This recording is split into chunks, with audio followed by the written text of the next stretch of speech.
This module focuses on approach and landing accident reduction. The approach and landing phases are statistically the most dangerous flight segments. In fact, the final approach and landing phases account for over 40% of all accidents, despite being only 4% of total flight time. Of these accidents, most occur on centerline within 10 nautical miles of the runway. The purpose of this section is to present the risks and factors that account for these accidents. By increasing your knowledge of these risks, you will be able to make more informed decisions and enhance the safety of your flight.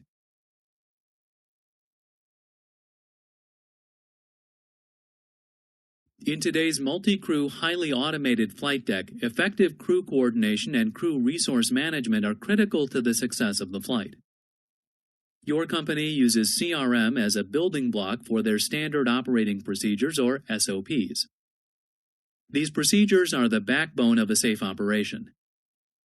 Adhering to these standard operating procedures during an approach results in improved situational awareness and aircraft control. The procedures promote teamwork, with each person understanding their role and anticipating how the other crew member will react. A breakdown in crew coordination may result in deviations from standard operating procedures, increasing the likelihood of an accident. These breakdowns may occur for several reasons. Deviating from the typical pilot flying, pilot not flying task sharing, for example, the pilot flying attempting to program the FMS during a critical phase of flight. Inadequately briefing the expected approach. Monitoring errors such as failing to monitor the instruments while performing FMS entries. Being behind the airplane. Incorrect use of automation. Omitting part or all of a normal checklist. Deliberate or inadvertent non-adherence to procedures, including standard callouts or excessive deviation callouts. Or failing to execute a go-around when necessary. In addition to following standard operating procedures, following these golden rules can reduce the risk of an approach and landing accident, particularly when faced with an abnormal situation. Aviate, navigate, communicate, and manage. In the event of an abnormal procedure, this guidance can help the crew accomplish and prioritize the required tasks. In modern aircraft, the automation shifts the pilot's duties from flying the aircraft to managing the aircraft. Focusing on management tasks can result in a loss of situational awareness or an incorrect response to an abnormal situation. The first priority should always be for the pilot flying to stabilize the aircraft and continue flying. The pilot not flying should back up the pilot flying until the aircraft is stabilized. Once the airplane is under control, select or restore the desired mode for lateral and vertical navigation, keeping in mind the terrain and minimum safe altitude. After the aircraft's flight path is stable, ATC should be informed of the abnormal or emergency condition. Advise them of your intentions and ask for any assistance required.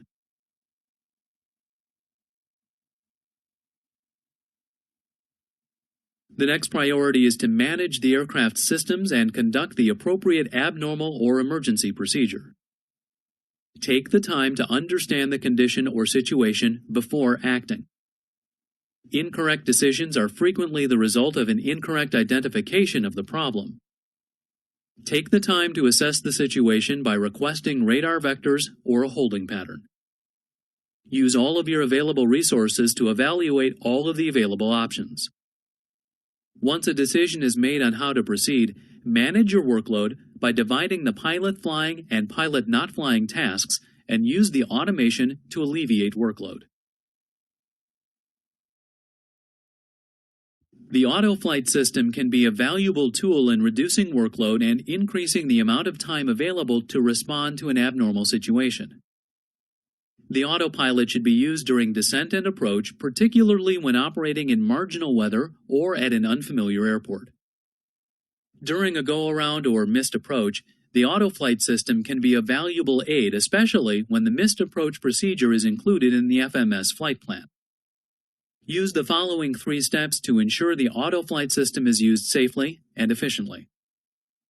Understand the system operation and what the result of any action will be. Perform the action on the control panel or the FMS CDU. Cross-check the armed modes, selected modes, and entries on the FMA, the PFD, ND, and the FMS CDU.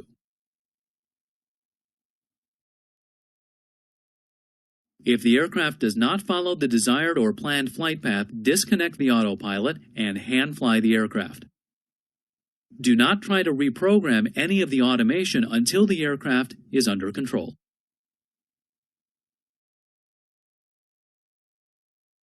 Now that we've discussed some basic procedures, let's move to a point just prior to arrival. This is a good time to make sure both you and the airplane are ready for the arrival. The first step in preparing for an approach is to make an effective approach briefing. This briefing should always be conducted regardless of familiarity with the destination airport. An approach briefing is a good time to create a common mental image of how the approach will be performed. The briefing should involve both crew members in an interactive dialogue, providing an opportunity to raise questions on the planned procedure. Briefings should also avoid routine repetition of the same information on each flight. Highlighting the special aspects of the approach or actual weather conditions will result in a more effective briefing. Start the briefing in a timely manner, approximately 10 minutes prior to reaching the top of descent point. This will reduce the likelihood of making mistakes as a result of time constraints.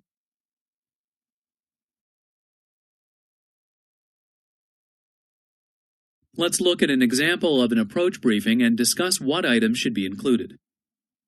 In this example, you are en route to the Denver airport. Once the ATIS is received, the crew has a good idea of what to expect on arrival and can start the briefing. According to the ATIS, you can expect the ILS for runway 7 in Denver. As a guideline, chart briefing should follow the flow of a normal approach: safe altitudes, nav radio setup, approach requirements, lighting, and missed approach. Here is an example of a typical approach chart brief, also called a plate brief. We'll plan on the ILS to runway 7 in Denver, dated 19th of November to the 17th of December. The MSA in all sectors is 9,200 feet based off the Denver VOR. And arriving from the southwest, we have one obstacle at 6,855 feet. The airport elevation is 5,431 feet. We'll plan on radar vectors to join the final approach course. Localizer frequency is 111.55 with a course of 079 degrees. If vectors are out far enough, once established on the course and cleared for the approach, we have to cross Sarah at 9,000 and Taylor at about 7,000. We'll need to be stabilized before descending below 6,431 feet. The decision altitude is 5,548 feet, and we need 1,800 RVR to complete the approach. Currently, we have a visibility of 1 mile. If we have to go missed approach, I'll plan on climbing to 5,900 feet, and then a climbing right turn to 10,000 feet, intercept the 078 degree radial off the Falcon VOR to Limex intersection, and hold as published. The missed approach is in the FMS, so I'll plan on using lateral navigation. If we do have to go missed, we'll plan on diverting to Colorado Springs. An airport chart brief provides both crew members with a clear plan of what to expect after landing. This is especially important at large airports where there can be a large workload once on the ground. Runway 7 has Malzer lighting and is 12,000 feet long. We'll plan to turn left at Bravo 4 and taxi to the ramp via Gulf.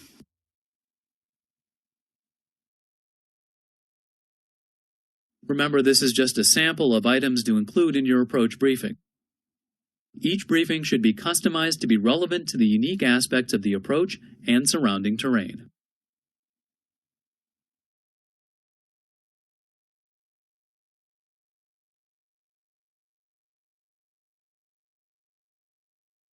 We'll now discuss the principles of a stabilized approach. A stabilized approach can significantly reduce the likelihood of an accident during an approach and landing. Preparation is the key. Although unstable approaches can be caused by a variety of factors, they are usually the result of insufficient time to plan, prepare, and conduct a stabilized approach. In the first module, we briefly described the concept of a stabilized approach. Now let's expand that definition with some specifics. First, the approach must be stabilized by 1,000 feet above the airport elevation in instrument conditions or visual conditions.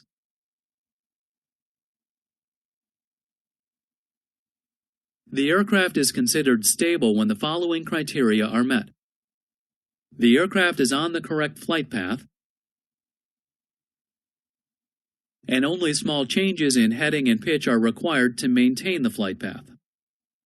The aircraft speed is not more than VREF plus 20 or less than VREF. The aircraft is in the landing configuration. Sync rate is no greater than 1,000 feet per minute. The power setting is appropriate for the aircraft's configuration, and all briefings and checklists have been conducted. In addition, the aircraft localizer and glide slope must be within 1 dot on a Cat 1 ILS or within the expanded localizer band on a Cat 2 or Cat 3 ILS. If conditions necessitate a deviation from these standards, they should be discussed in a special briefing. Also, if the approach becomes unstable below the stabilization altitude, an immediate go-around should be executed. Here are some guidelines to avoid an unstable approach. Anticipate the factors likely to result in an unstable approach. Detect when a limit is about to be exceeded. Take corrective action before a deviation occurs. And decide if an approach is unstable before reaching the minimum stabilization height.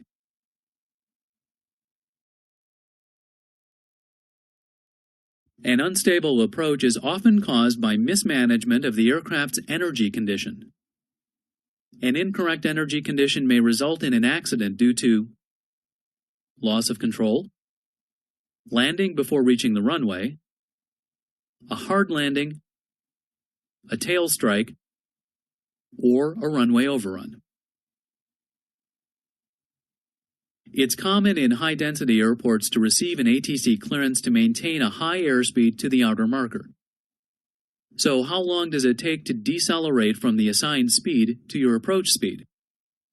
That answer depends on your aircraft type, gross weight, and other factors. Here are some typical values you can use as a reference. In level flight with approach flaps extended, the airplane will decelerate approximately 10 to 15 knots per nautical mile. Extending the landing gear and landing flaps increases the deceleration rate to 20 to 30 knots per nautical mile. With approach flaps and landing gear down, the airplane will decelerate approximately 10 to 20 knots per nautical mile while on the glide path. Decelerating on a 3-degree glide path can be significantly more difficult without additional drag. Using speed brakes will achieve a faster rate of deceleration but should not be used below 1,000 feet above the airport elevation. On the other end of the spectrum, an unstable approach can result from allowing the aircraft to slow at an unsafe speed. This is known as operating on the backside of the power curve. On the backside of the power curve, the aircraft will continue to decelerate at a given power setting. The final approach speed is typically on the backside of the power curve. Below this speed, additional thrust will be required. This presents a problem during landing and can increase the risks of a hard landing or tail strike. If at any time during the approach the amount of thrust is excessive or the aircraft is too slow, a go-around should be initiated.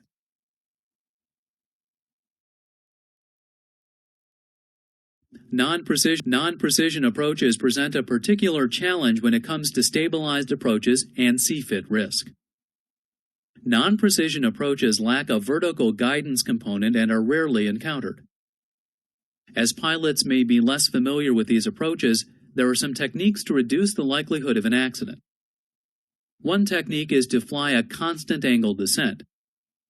This allows the flight crew to fly from the final approach fix to the visual descent point using a specific angle. Traditionally, non-precision approaches have been flown using step-downs based on obstacle clearance altitudes. These approaches typically require a high workload with multiple level-offs and large power changes. By using a constant angle approach, the aircraft can be flown using a constant vertical speed and aircraft power setting. Flying a constant angle descent can be accomplished in several ways. Many modern aircraft are equipped with vertical navigation, or VNAV. In a VNAV approach, the aircraft can automatically begin a constant angle descent at the final approach fix. While there are some differences, a VNAV approach is not unlike an ILS. In both cases, the aircraft captures and follows a glide path to a decision altitude, where the decision is made to land or execute a missed approach. If VNAV is not available, a vertical speed can be flown that approximates the glide path angle for the approach. Some approach charts and publications contain a chart of vertical speeds that will produce a specific glide path based on ground speed. If no vertical speeds are published, formulas can be used to deduce when to start the descent as well as what vertical speed to use. Some aircraft are also equipped with a flight path vector. The flight path vector can be used to fly a precise constant angle descent during the approach. In this example, the airplane is flying a 3-degree approach by setting a flight path vector of -3 degrees. When flying a constant angle descent, the aircraft may or may not be authorized to descend to the MDA before a missed approach is executed. If descent below the MDA is not authorized, the crew must use a derived decision altitude, or DDA, as the missed approach point. The derived decision altitude is figured by adding 50 feet to the MDA. This creates a 50-foot buffer prior to a missed approach climb. Consult your operations manual for specific information and procedures for non-precision approaches. We've discussed some techniques that can be used to reduce the risk of an accident during approach and landing. Now let's look at some hazards associated with approach and landing procedures. These include visual illusions, wind shear, runway excursions, and runway overruns.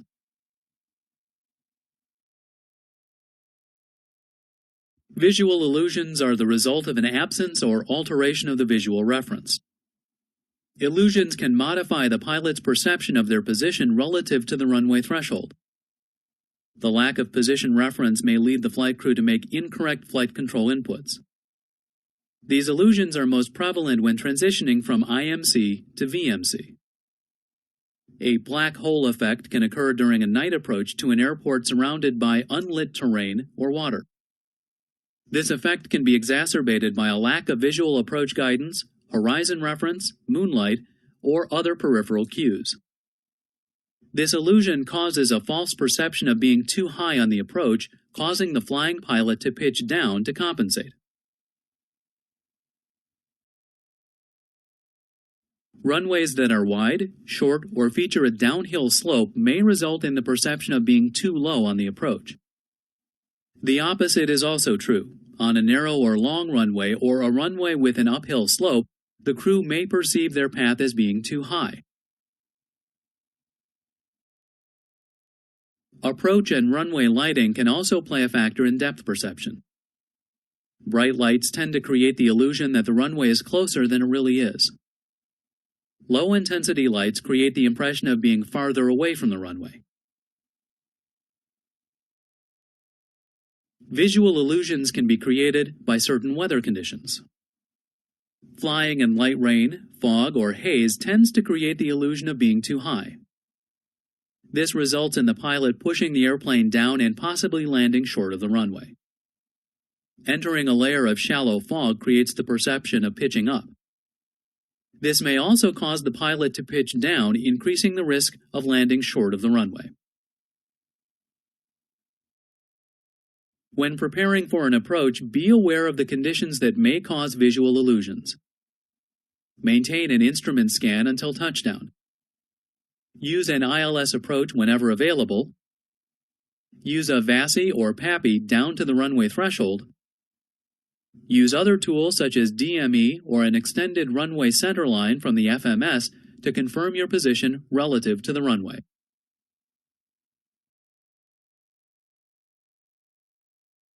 Wind shear can be defined as a sudden change of wind velocity and/or directions.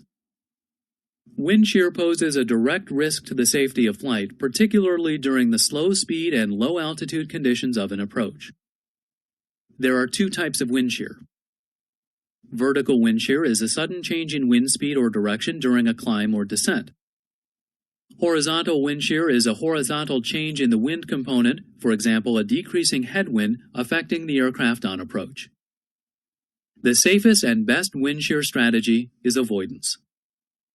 Many airports utilize low-level wind shear alert systems, known as LWAS, which alert controllers of wind shear conditions. LWAS consists of a central wind sensor and peripheral wind sensors located on the airport. If a difference between sensors in excess of 15 knots is detected, an alert is generated. The next generation of warning systems incorporates Terminal Doppler Weather Radar, or TDWR. TDWR features a fine-resolution radar plot that allows controllers to detect wind shear beyond the airport boundary. This system can then detect wind shear that poses a hazard to aircraft on the entire approach corridor, not just on the airport. Pilot reports can be both useful and misleading. However, wind shear conditions can change rapidly, and these reports should be weighted accordingly. Any report of airspeed fluctuations in excess of 20 knots or vertical speed changes in excess of 500 feet per minute below 1,000 feet should be cause for caution. Visual observations of blowing dust, rings of dust, or dust devils can be a sign of existing wind shear. The following onboard indications can also provide the flight crew with important wind shear information: wind direction and speed, ground speed, weather radar, wind shear warning, and predictive wind shear warning. It is important to know the signs of wind shear. They include indicated airspeed variations in excess of 15 knots, ground speed variation, in particular a decreasing headwind or increasing tailwind, vertical speed excursions exceeding 500 feet per minute, pitch attitude excursions of 5 degrees or more, glide slope deviations of 1 dot or more, heading variations of 10 degrees or more, or any unusual auto throttle activity or throttle lever position. If wind shear is encountered during approach or landing, the wind shear escape maneuver should be performed immediately. While this maneuver can vary between airplanes and operators, it typically involves selecting toga power and pitching up to the target attitude. Continue to climb without changing the flap or landing gear configuration with the wings level. Allow the airspeed to decrease all the way to stick shaker while monitoring airspeed trend.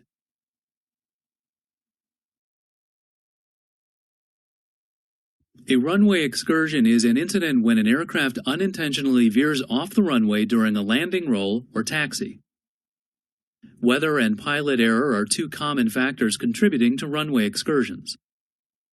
The following weather-related factors can contribute to a potential excursion: runway conditions such as wet or standing water contamination, snow, slush, or ice, wind shear or a large crosswind component, inaccurate information on wind or runway conditions, and selection of reverse thrust combined with a crosswind or wet runway.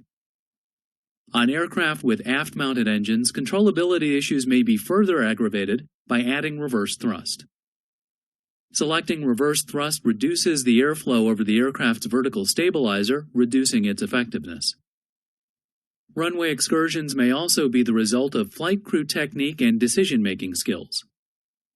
Common errors leading to excursions include incorrect crosswind landing technique, inappropriate use of differential braking, incorrect use of the nosewheel steering tiller at high airspeeds, and trying to exit the runway at high speed. Runway overruns occur when the aircraft fails to stop on the available runway. Factors that can cause an overrun include weather, performance, landing technique, and decision-making errors. Weather and field conditions can change rapidly, sometimes in a matter of a few minutes. When conditions become worse than expected, the landing performance is invalidated. If these changes go unnoticed by the crew, or if new performance is not calculated, the risk of an overrun is greatly increased. Conditions that may invalidate landing performance include runway condition and braking action, surface winds, and wind shear or tailwinds. Landing performance calculations can be complicated with many variables to consider. This task becomes both more difficult and more important when coupled with bad weather, inoperative aircraft equipment, inoperative airport equipment, or a complicated airport. Inoperative aircraft components that may affect landing performance include thrust reversers, anti-skid, auto brakes, spoilers. The margin of safety for landing performance can be small, and it is therefore extremely important to ensure the performance calculations are as accurate as possible. If uncertainty exists regarding performance figures, the crew should obtain assistance from dispatch if possible. Pilot technique and decision-making also plays a part in runway overruns. For example, an unstable approach or a failure to perform a necessary go-around can lead to an accident. Extending the flare can cause the airplane to float down the runway. Failing to arm the ground spoilers or failure to detect that the ground spoilers did not extend can cause the aircraft to decelerate at an inadequate rate. Additionally, power-on touchdowns can prevent the ground spoilers from extending. Bouncing the aircraft or applying the brakes late in the landing roll can also lead to a runway overrun. There are a number of precautions crews can take to decrease the likelihood of an overrun. Adhere to the SOPs and fly a stable approach. Understand the effects that a crosswind has on aircraft controllability. Be alert for the factors that are conducive to wind shear. Understand how environmental conditions affect landing distance. And don't hesitate to go around if at any point the outcome is uncertain. Note how the following factors affect landing distance: weight, runway condition, pressure altitude, tailwind, thrust reversers, and excess airspeed.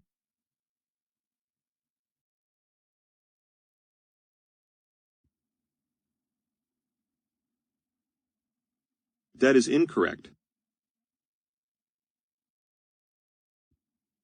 That is incorrect.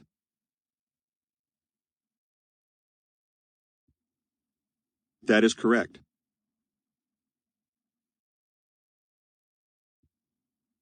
That is incorrect. That is incorrect. That is incorrect.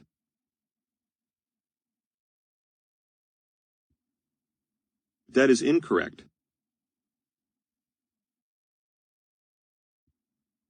That is incorrect.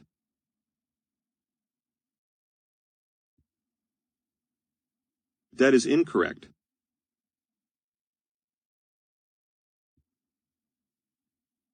That is incorrect.